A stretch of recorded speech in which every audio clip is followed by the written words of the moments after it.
I never excelled in school. Actually, quite the opposite.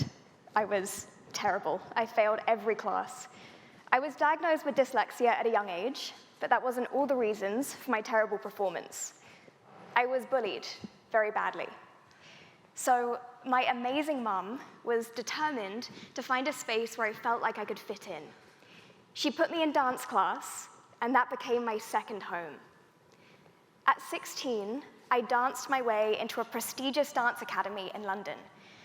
Every thought was filled with pirouettes and grand jetés, until one day, I woke up in excruciating pain. That pain got worse and worse, so naturally, I went to the doctors.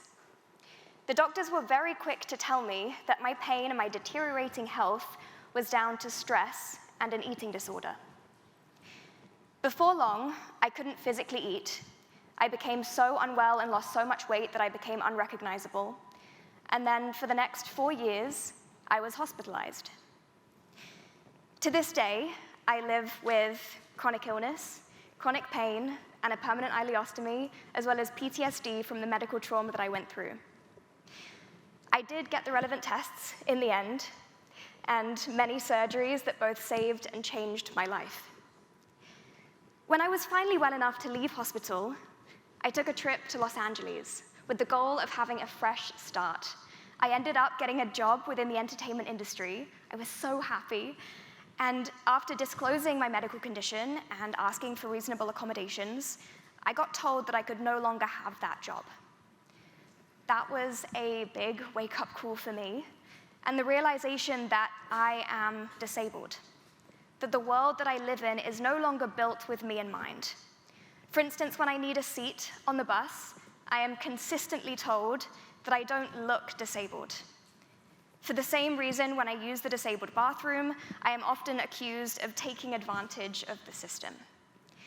Attitudinal, physical, communication barriers are glaringly prevalent to me and the disabled community that I am now a part of.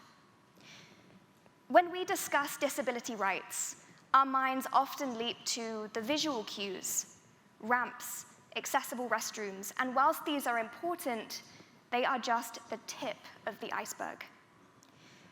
Because of these experiences, I started helping some of my disabled friends get jobs in Hollywood, helping them get acting roles, writing, directing. And very quickly, this became a fully fledged talent agency.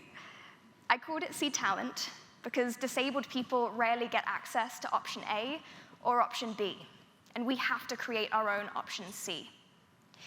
C Talent has placed hundreds of artists in thousands of roles, including recently HBO's The Last of Us, the Hunger Games prequel, and with many brands, including Rihanna's Savage X Fenty, with Amazon, Disney, Google, and countless others.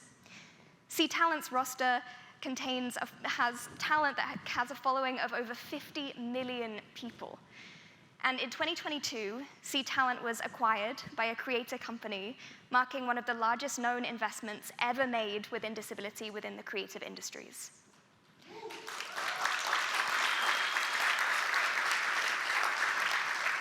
And this not only signifies a demand for disability representation, but also the incredible power and untapped economic opportunity that the disabled community holds.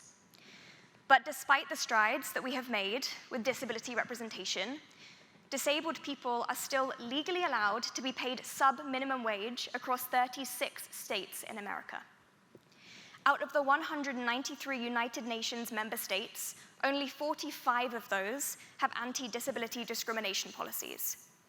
Disabled people are twice more likely to live in poverty than non-disabled people, and twice more likely to be unemployed than non-disabled people.